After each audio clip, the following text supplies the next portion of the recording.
سر ہم نے انٹرنیٹ بند کر کے اپنا ہاتھ دکھا دیا ہے. نہیں وہ دیکھیں، لیکن پھر آئی ٹی ایکسپورٹس نے بھی سر 29% انکریز کر ہمیں کے بڑا سوچ سمجھ کے اسٹیپ لینا چاہیے. This is one area which can give you 10-20 billion dollars in next 5-10 years. I totally agree with you. ہمارے پاس third largest freelancer population ہے، اور یہ this is the largest upside for Pakistan as far exports. 5G سے دنیا آگے کی جانے کی سوچ رہی ہے. ہم 4G کو بھی بند کر کے سسٹم چیک کر رہے ہیں. پتہ نہیں کیا کریں گے. 5G پہ جانا چاہیے نہیں جانا چاہیے؟ اس کے اسپیکٹرم پہ بالکل بات ہو رہی ہے جی for next year.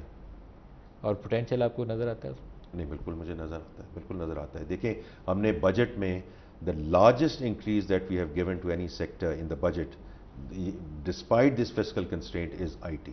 Not to spend money in the government, but اس کے جو ایکو سسٹم ہے اس کو ہم کیسے آگے لے کے جا سکتے ہیں. 30 جون کو انفلیشن کی کیا ایکسپیکٹیشن ہے آپ کی؟ انفلیشن جی یہ تو میں جو اسٹیٹ بینک کا فورکاسٹ ہے میں اس کے ساتھ جاؤں گا، وچ از بائی جون 30 کی تو میں بات نہیں کروں گا. I will stay with what they said in Q3 of 25 انشاءاللہ will be in the 5 to 6% range, 5 سے 6%.